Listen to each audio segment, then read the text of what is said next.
estamos fazendo uma celebração a um célebre brasileiro, que é Afonso Arinos. Então, nós estamos hoje celebrando esse jurista maravilhoso, esse senador tão importante, e a Lei Afonso Arinos, que tanto trouxe avanços para a nossa sociedade, a sociedade brasileira. E hoje nós vamos ter a honra de conversar com alguns procuradores aqui no nosso estande, no estande da Secretaria Municipal de Educação da Prefeitura do Rio. E abrindo a nossa conversa, eu gostaria de chamar para tomar assento aqui na nossa discussão, na nossa conversa, no nosso bate-papo dessa tarde, o nosso Procurador-Geral, Daniel Bucar. Por favor, uma salva de palmas. Também gostaria de chamar a Procuradora Arícia Correia,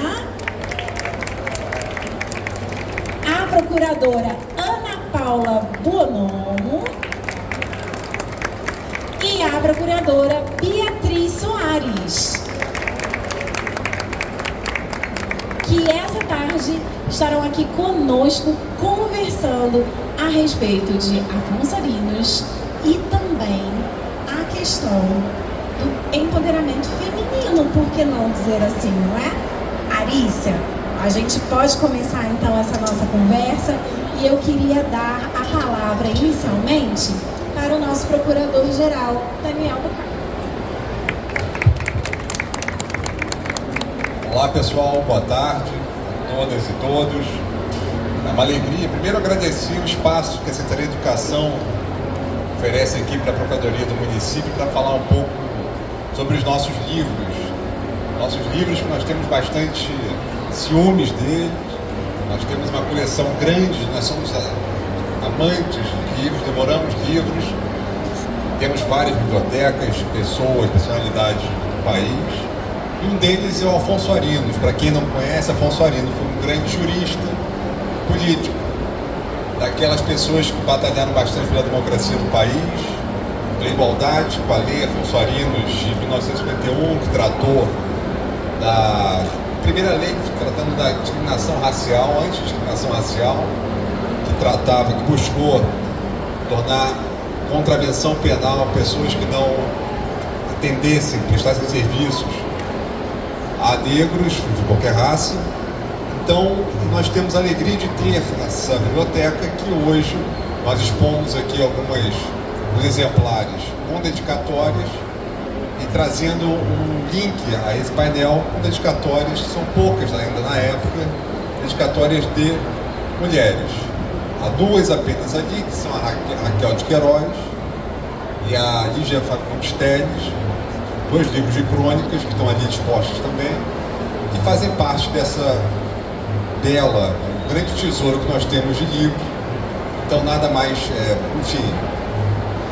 mais adequado que nós trazemos aqui para a Bienal, um pouco da nossa biblioteca, da coleção, e falar um pouco desse grande jurista, de tudo que ele fez por esse país. Então, agradecendo demais, mais uma vez, a Secretaria de Educação por nos dar esse espaço, faço na pessoa da secretária Renan Ferreirinha, dizer que é uma alegria sempre estarmos fazendo não apenas essa parceria, mas também a premiação do Jovem Cidadão, que a Procuradoria, ela premia 33 alunos das escolas públicas municipais que escrevem redações com temas ligados à cidadania.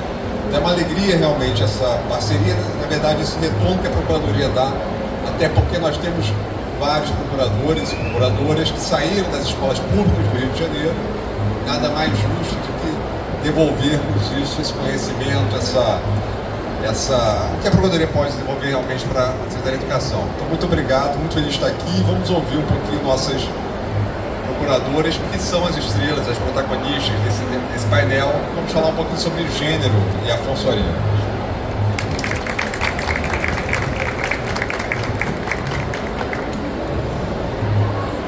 Bom, boa tarde a todas, a todos.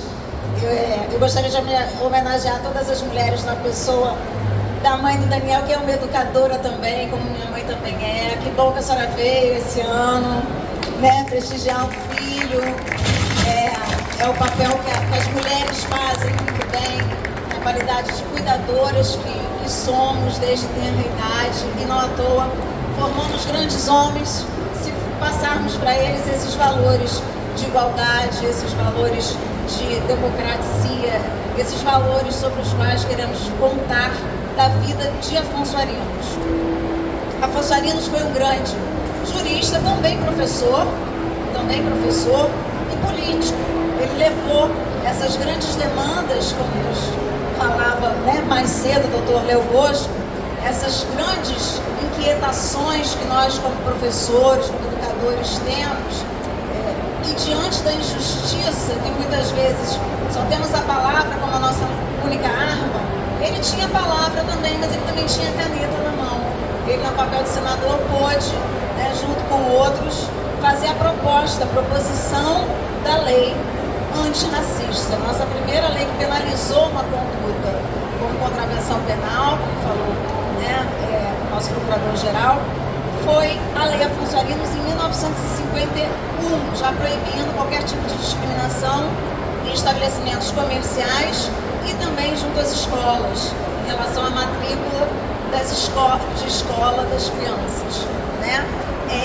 Então, foi um homem que teve esse destaque, mas que, para vocês terem uma ideia, quando houve uma comissão de estudos constitucionais para decidir como seria a nova Constituição em tempos democráticos, já que a gente estava rompendo com a ditadura, esta comissão levou o apelido Comissão Afonso Arinos, tamanha relevância desse jurista para o cenário nacional. Então, muitos escritores, como ele não era, né, um político com Antônios, ele tinha muita amizade com os historiadores, com os escritores, e muitos dedicavam as suas obras para a sua biblioteca. Eu aprendi isso com o doutor Leo Bosco também, que existe o bibliófilo rei, aquele para quem você mandar um livro seu é um título honorífico, ter a sua obra exposta nessa biblioteca. E só 2 mulheres na época, na verdade a gente tem aqui um percentual, a gente viu de todas as dedicatórias recebidas, apenas 2,28% foram de escritoras mulheres. E nós trouxemos 2 as mais destacadas, que ocuparam cadeiras na Academia Brasileira de Letras, que foi justamente a Lígia Fagundes Telles e Raquel de Queiroz. E eu gostaria de convidar vocês ao final para não deixarem de visitar a nossa exposição, porque toda a equipe do Centro de Estudo, as bibliotecárias, os nossos estagiários, eles encenaram para vocês o conteúdo das obras que estão ali, dedicadas a Afonso Arinos, junto com uma exposição na linha do tempo sobre a importância dele. A importância é tão grande que hoje em dia você aplica o racismo, depois de que o Supremo entendeu, obviamente, né, algo que já era compreensível pela sociedade, que ele não é uma questão biológica, ele é uma questão puramente cultural. Ele aplicou a toda e qualquer minoria, grupo minorizado que seja discriminado. Então a gente já teve decisão do Supremo aplicando racismo contra posições antissemitas, contra atos transfóbicos ou homofóbicos. Vocês vejam que foi um homem que começou lá com a lei antirracismo em razão da causa negra, mas que quando você defende direitos humanos, eles vão muito além do que você inicialmente pudera conceber. E aqui nós temos 2 mulheres importantes nessa causa, que é uma causa abraçada pela nossa casa, graças ao Daniel.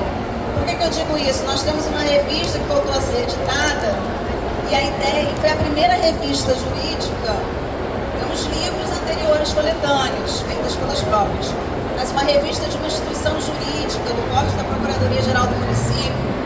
Foi a primeira vez escrito só por mulheres.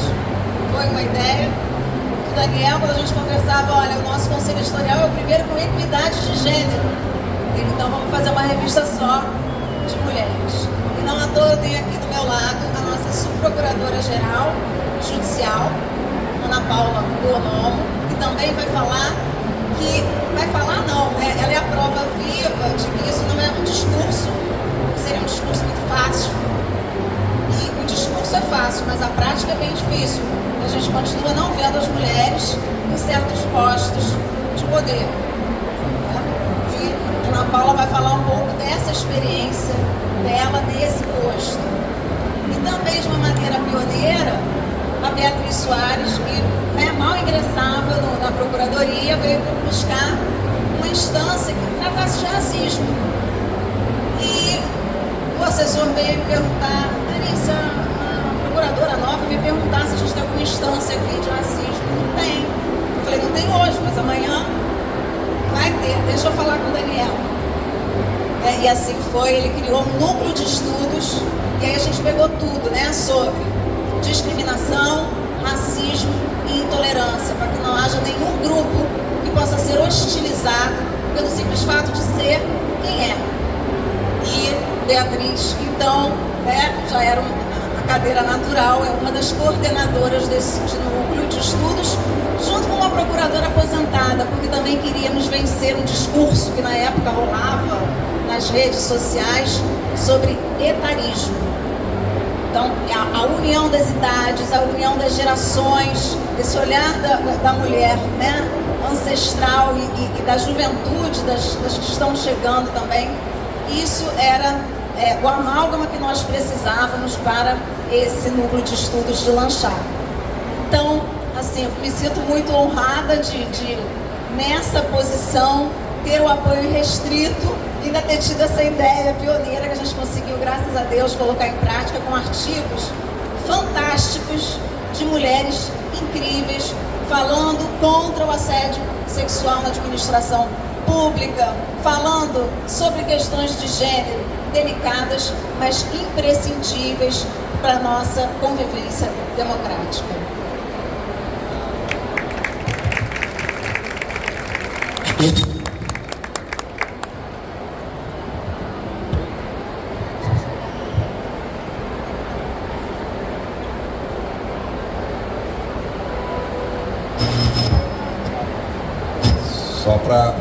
Só fazer um registro, né, que esse núcleo que é integrado pela Bia foi a doutora Beatriz, foi premiado, inclusive, pela Associação Nacional de Procuradores do Município, foi uma premiação com o Prêmio Esperança Garcia.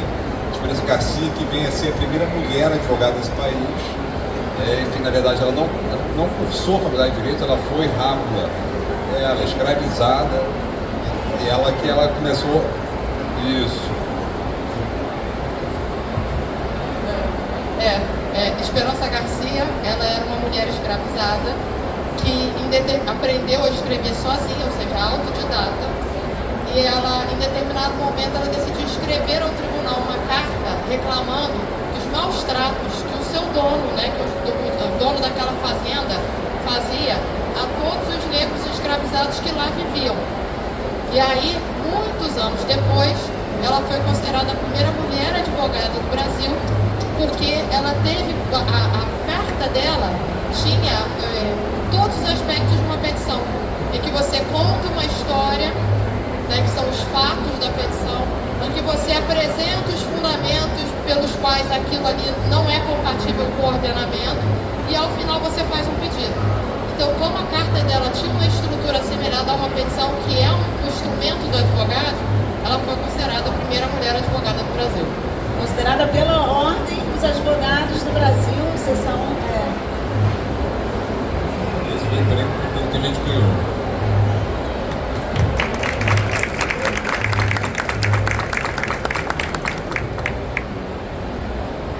Conta um pouco, Ana, da sua experiência.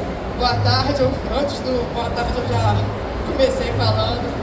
Agradeço a SME pelo espaço, que a Procuradoria é sempre uma parceira da Secretaria de Educação e que essa parceria continue por muito tempo, vai continuar sempre, sempre. E, bom, meu nome é Ana Paula Bonamo, a Arícia já disse aqui que eu sou subprocuradora-geral, que é quem coordena o contencioso, que na advocacia a gente tem a consultoria, que é o meu colega Carlos Raposo que está ali, que é quem auxilia toda a administração na hora de praticar os atos para que aquilo não termine no Poder Judiciário. E quando isso não é possível e os problemas acabam no Poder Judiciário, eu entro em cena. Então essa é mais ou menos a nossa função lá, a nossa dobradinha. E vocês imaginem que numa função dessa, especialmente no direito, que ainda é um ambiente muito masculino, apesar de termos muitas mulheres, mas ele é muito masculino no topo. E aí, quando se apresenta uma mulher numa posição de chefia, é comum que as pessoas olhem de rabo de olho, levantem a sobrancelha, não falam, mas pensam, às vezes refletindo no rosto, o que essa mulher está fazendo aqui? Isso ainda existe, apesar de tudo. E aí, para provar em números isso, o CNJ, há algum tempo atrás, fez uma pesquisa que as juízas já são mais de 50% no país, em número de juízes no país. Mas nas cúpulas, nas presidências dos tribunais, elas devem, o número que eu me recordo agora é algo em torno de 30%, não chegam a 50% e estão bem longe de 50%. Então, só esse número é suficiente para mostrar como ainda temos uma barreira de gênero dentro do mundo jurídico. E a ideia é quebrar isso. Aí as pessoas falam assim, não, você já chegou, agora é fácil. Não, não é fácil.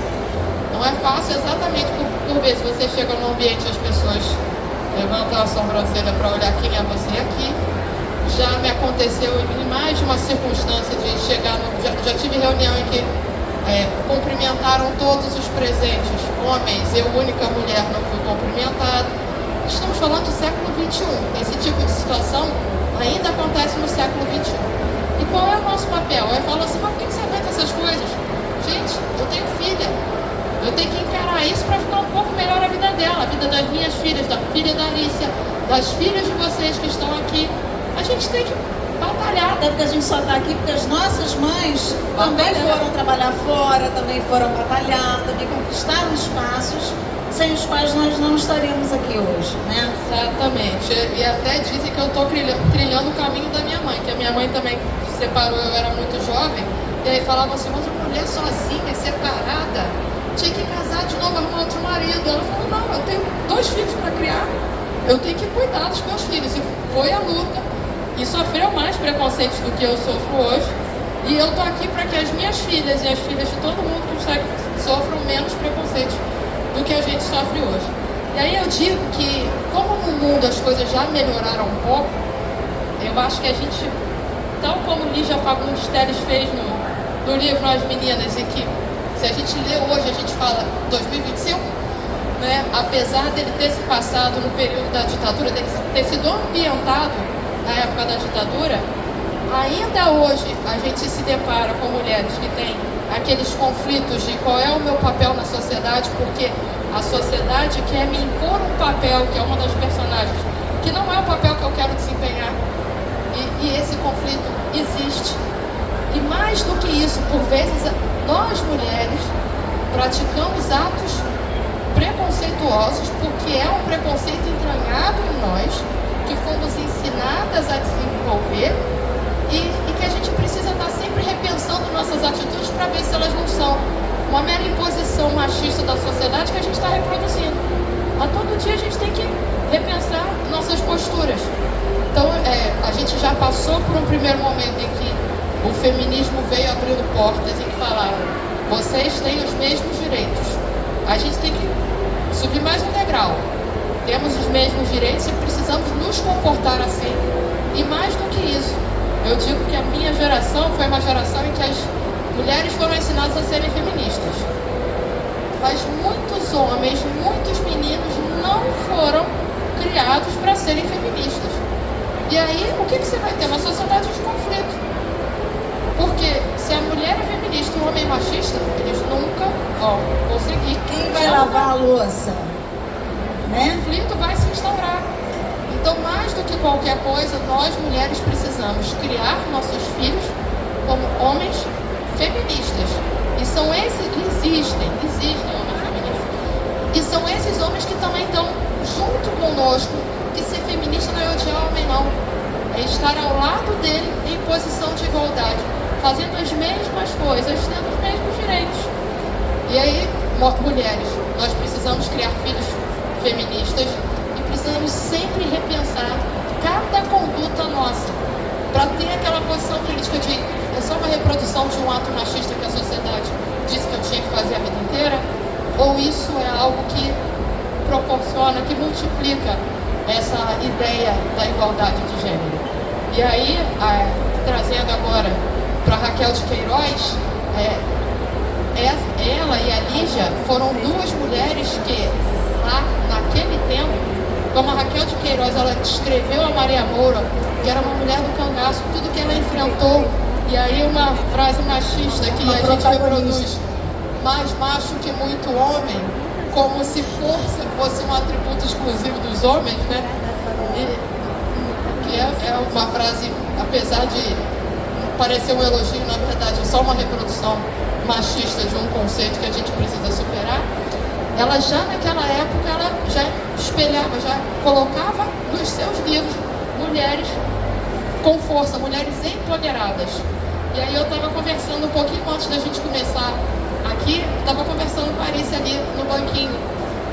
As duas lá atrás já eram mulheres empoderadas o suficiente para se sentirem autorizadas a enviarem livro para o Afonso Arino. Porque até que ponto muitas dessas, porque não é que não existissem mulheres autoras, excelentes autoras, é que a sociedade sempre incutiu na gente um sentimento tentou incutir um sentimento de inferioridade. Até que ponto muitas autoras não mandaram porque falaram assim, poxa, mas eu posso mandar livro para o Afonso Arinos? Será que eu tenho esse direito? E elas duas, tanto a Raquel quanto a Lígia, elas falaram, eu posso, eu tenho esse poder, eu sou empoderada. E mandaram. E isso é um reflexo de duas mulheres empoderadas que a gente precisa se espelhar nelas e adotar a mesma conduta delas.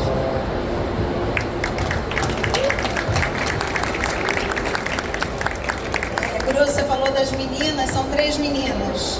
E a Raquel de Queiroz também tem um livro que são as 3 Marias. Maria Augusta, Maria. Estamos aqui em 3, né? Então, para vocês lembrarem que esses livros são atemporais. Toda menina, toda mulher tem que reler Lígia Fagundes Teles, tem que reler a força que ela incute não, né? Que ela reproduz da mulher, no caso da Raquel de Queiroz, da mulher nordestina. Há pouco tempo nós fizemos uma roda de conversa também na biblioteca, Daniel, sobre juristas e escritoras nordestinas. E comparando, fazendo uma estatística assim, uma amostra diminuta de 2 livros de coletâneas de que eu havia participado, eu vi que a maioria das autoras, isso quando nós estamos reunidas já em posição positiva de gênero. Mesmo nesses livros, só havia uma nordestina escritora em cada um desses livros. Ou seja, as que vêm do sul e do sudeste são mulheres que ainda têm uma aceitação maior. Então, há também uma discriminação em relação ao nordestino, à mulher nordestina. E Raquel de Queiroz já trazia toda a beleza e toda a comparação, às vezes rude, né, entre a seca, foi o primeiro livro dela, ela tinha 20 anos, 15, né, uma grande seca que houve em 1915, entre a seca e uma mulher que queria muito engravidar e se torna infértil. Então, ela, ao mesmo tempo que ela vai nos temas mais ásperos, né, mais difíceis, ao mesmo tempo ela resgata uma força inerente à mulher, que na época, a gente falava aqui do Gilberto Freire, de uma sociedade patriarcal, já eram grandes vitórias. E essas vitórias vêm acompanhadas também, às vezes, de muita luta, né? Porque os direitos nunca são dados, são sempre construídos. E fala um pouco também pra gente disso, Pedro. Boa tarde a todas e todos. Eu gostaria de falar um pouco, né? A Arícia já falou e o Daniel também, mas sobre o princípio, quando eu busquei, né, esse amparo na assessoria da Arícia à época para a criação de uma instância para que se pudesse falar principalmente sobre racismo e discriminação de gênero. Quando eu fui buscar esse auxílio, na verdade eu não tinha nenhuma pretensão. Eu realmente fui para discutir e para falar, né, que isso precisava ser dito na PGM. Mas mais do que isso, e aqui é muito importante falar e até linkar um pouco com o que nosso colega Leo falou mais cedo, sobre a questão da isonomia material.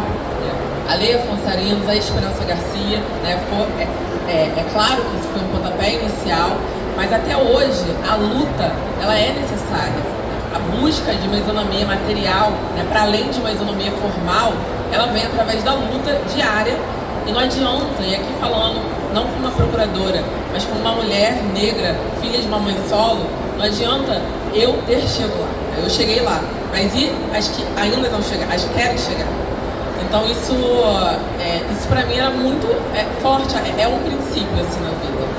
E eu fui buscar, né, na figura da assessoria da Arícia e com a Arícia conversar sobre isso, e prontamente a ideia foi abraçada pelo gabinete, pelo Daniel, pela Ana Paula, e foi criado um núcleo de combate à discriminação, e a ideia era realmente que fosse algo que abarcasse todo e qualquer tipo de discriminação de gênero e de raça, e com atitudes efetivas, né, para que a Procuradoria pudesse não só, com base numa retórica, falar sobre esses temas, mas também com atividades práticas.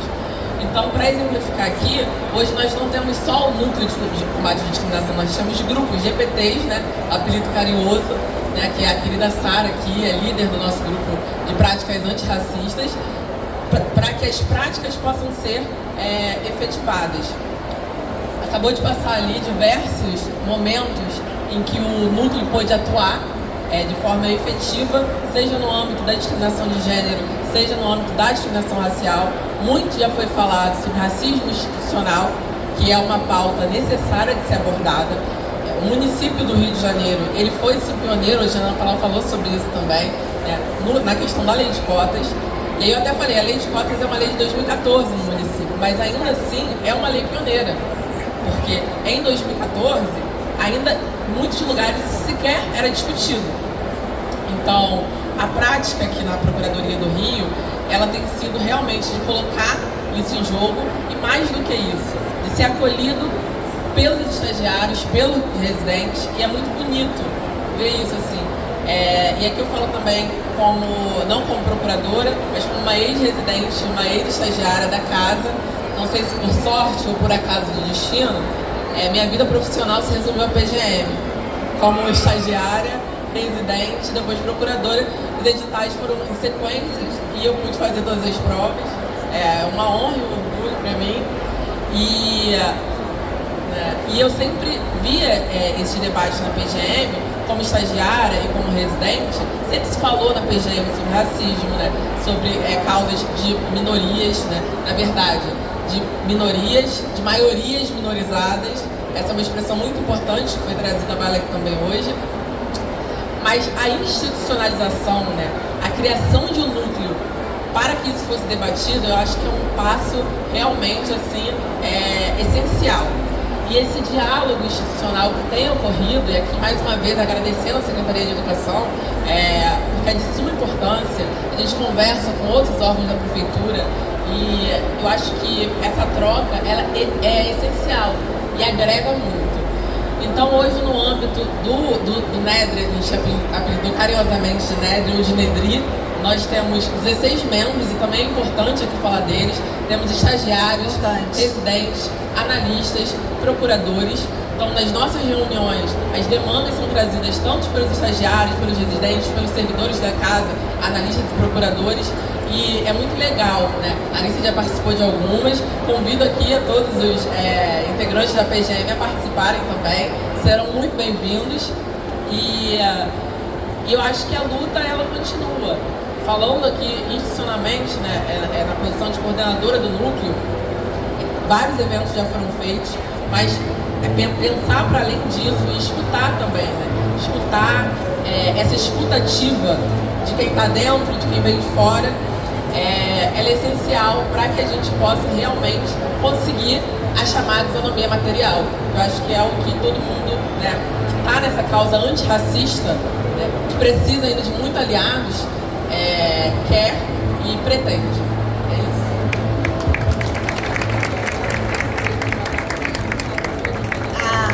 A Beatriz, junto com o Centro de Estudos e o Núcleo, organizou no ano de 2023 o primeiro evento comemorativo ao Dia da Mulher Negra, Latino-Americana e Caribenha. Primeira vez que nós tivemos com uma bancada, além de ser um evento que foi feito só por mulheres, todas as presidentes de bancada e também a responsável pela palestra de abertura, que foi uma coordenadora dos nossos museus, todas eram mulheres negras. Então, esse é um exemplo, às vezes, né, parece pouco perto das grandes demandas que nós temos, mas esse simbolismo é tão importante que no ano seguinte a nossa Procuradoria Irmã, que é a PGE, também comemorou o Dia da Mulher Negra Latino-Americana. Nós não íamos ter tempo de fazer, né, o outro evento no ano seguinte. Falei, mas tudo bem, já foi para o calendário oficial, ano que vem a gente faz o nosso. Esse ano a PGE está fazendo, porque elas têm um núcleo também. Mas é importante trazer também essas interseccionalidades. Então a gente tem uma grande autora, que é a Nancy Fraser, que ela vai dizer que feminismo hoje não pode ser só, é importante, mas não pode ser só a briga por igualdade salarial entre homens e mulheres. Isso é uma demanda que existe desde a década de 70 do feminismo. Hoje, se você pedir só isso, você vai manter uma casta de mulheres nesta posição e outras tantas estruturalmente na mesma, né, dificuldade, na mesma vulnerabilidade econômica. Hoje você tem que cruzar todas as demandas das minorias juntas. Daí essas interseccionalidades. Aí sim, teremos condições de empoderar todos, todas as maiorias minorizadas e todas as minorias sociais em si. Né? É importante que esse discurso, e a gente estar aqui nessa parceria com a educação, né? Quando o Daniel fala que nossos concursos do Jovem Cidadão Carioca, eu me lembro que na primeira premiação ele confidenciou, foi um dos dias mais felizes da carreira dele como procurador do município. Ver que ali você estava plantando, de repente, um sonho, né? E a gente está vendo aqui na Bienal essa criançada toda, a biblioteca fantástica.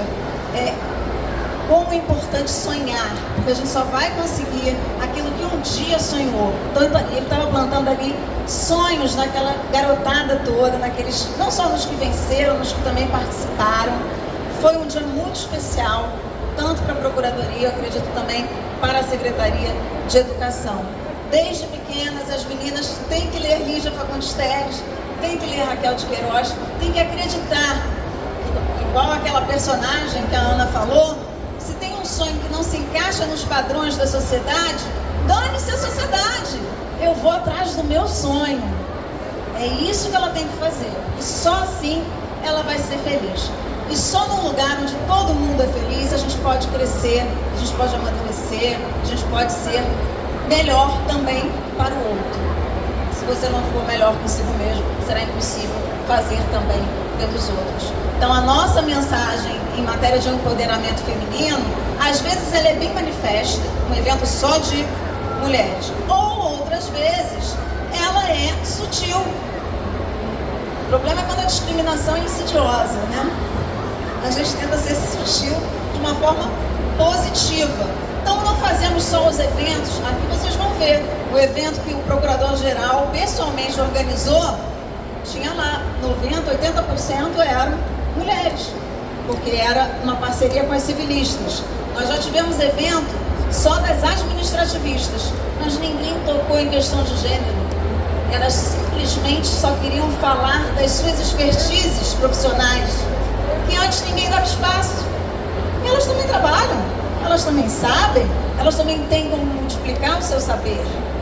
Então, é uma maneira sutil de fazer uma bancada positiva de gênero sem estar falando necessariamente de gênero. Isso é que é tratar também igual.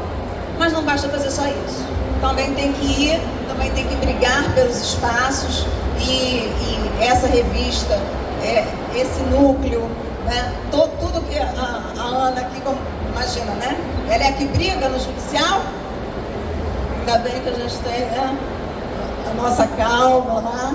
Primeira vez que eu entrei na sala do Raposo, ele como chefe da Procuradoria Administrativa dizia assim: aqui tem um homem calmo, em harmonia, algo assim. Eu falei, caramba, eu tô no lugar errado, eu vou sair daqui, eu tô sem graça, porque eu não sou calma e harmoniosa, né? Então eu precisava a gente precisa desse equilíbrio, assim, né, do Raposo no nosso dia a dia. E essa troca, né, eu me lembro que nesse dia o Raposo era presidente de mesa, no dia da mulher, né? Ele contou uma história e ele disse, eu não estou legitimado a ficar aqui. Eu falei, não, pelo contrário, você está mais do que legitimado, porque você é um homem que joga junto com as mulheres. Você não as oprime, você não as reprime. Então você está mais do que legitimado a ficar aqui. Ainda contou uma história que a gente não conhecia. Foi Raposo, foi muito bacana. E, Daniel, fala um pouco dos eventos, desse evento das civilistas, a tua preocupação que foi de ter as mulheres ali muito qualificadíssimas, né, participando com aquele peso todo num congresso de civil constitucional. Pessoal, como a Alicia falou, a Paula e a Beatriz, nós somos a Procuradoria do gênero feminino, e lá que você olha para o corpo que trabalha lá, é essencialmente feminino. Então, assim, não tem como, não há como a gente negar essa realidade. Não só negar essa realidade, tentar calar essa realidade, muito pelo contrário.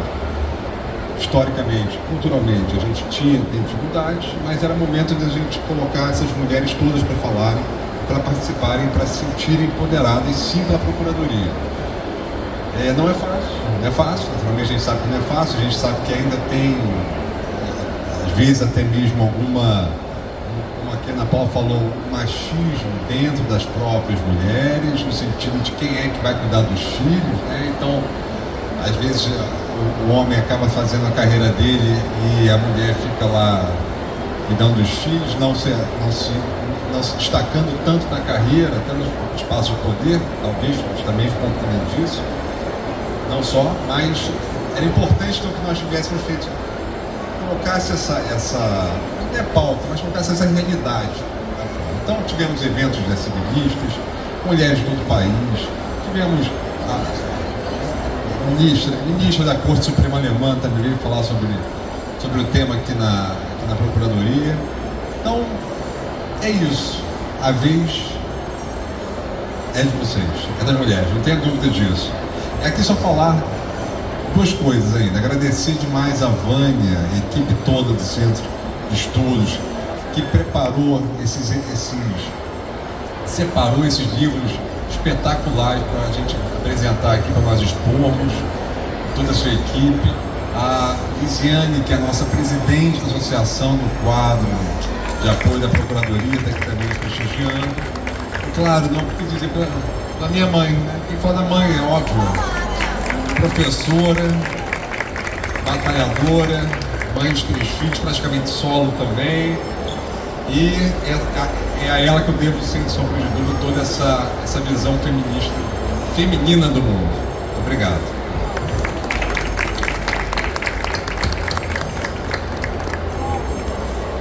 Depois desse momento emocionante, eu vou pedir as considerações finais. Antes eu só vou contar uma história. Eu também fiz uma pesquisa sobre o TJ, essa maioria feminina, né, de juízas. E os postos de poder que a gente comparava para saber os percentuais de homens e mulheres eram o presidente do tribunal, até desde a fusão só teve uma, né, que fora mulher, e os vice-presidentes. E lá tem primeiro, segundo e terceiro vice, né? Tem posição para todo mundo. Primeiro e segundo, os homens ganhavam disparada. Mas no terceiro vice, a ocupação desses cargos ao longo do tempo foi mais ou menos equânime.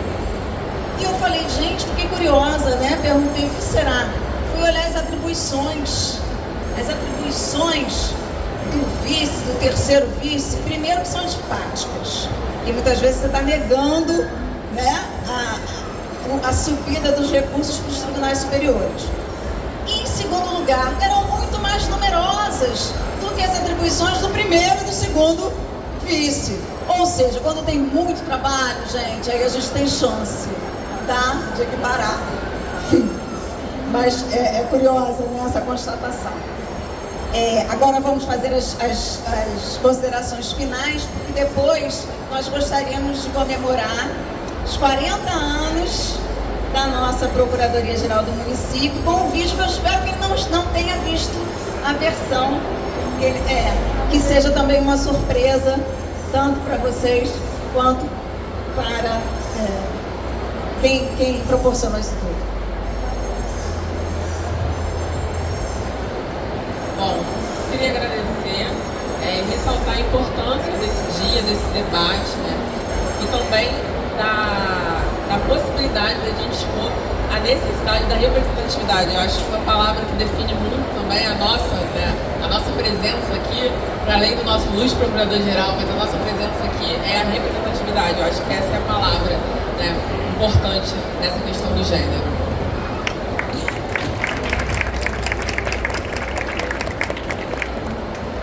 Bom, também quero agradecer e só pontuar o que eu já falei aqui. A gente precisa repensar a nossa caminhada. O feminismo ainda tem muito chão pela frente, a gente ainda tem muito trabalho para fazer. E eu só correndo atrás disso, só lutando bravamente que a gente vai chegar lá. Eu agradeço também a minha mãe já está agradecida ali na figura, né, desse discurso do Daniel. Mas a minha filha, porque os jovens hoje em dia, as mulheres de hoje em dia, jovens, ensinam também pra gente muito onde é que estão essas práticas, né, machistas que estão tão entronizadas, são tão estruturais, que você precisa de alguém te advertir. Não, mãe, você tem direito, pra quem precisa, entendeu? Tem que dar satisfação, faz o que você tá afim. Claro! Que essa nova geração continue assim e melhore, né? Caminhe mais pra frente do que nós caminhamos.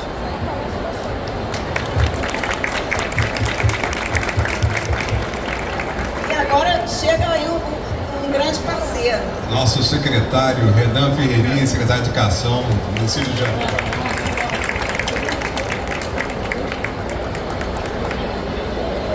Obrigado pelo espaço. Você vai fazer um vídeo? Vamos passar um vídeo? Não? Tá pronto? Vamos lá, vamos assistir o vídeo então, sua comemoração, que eu também não assisti ainda. Assiste o vídeo com a gente.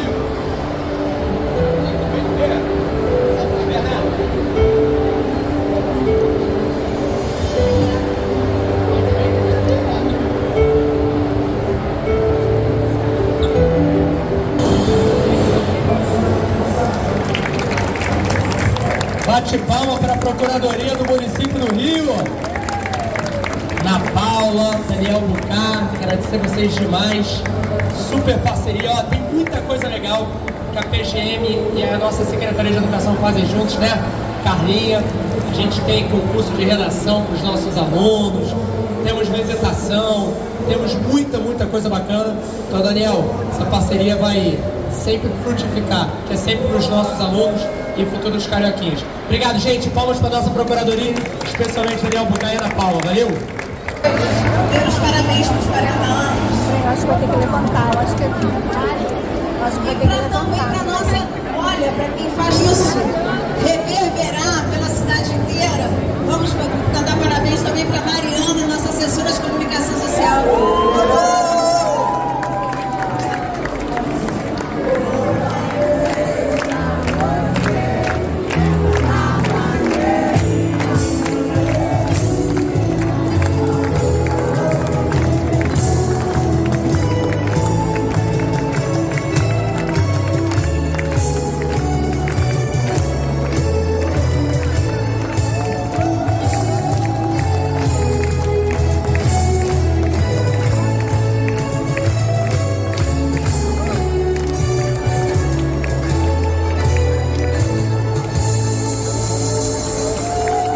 Parabéns, Mariana, parabéns, Procuradoria.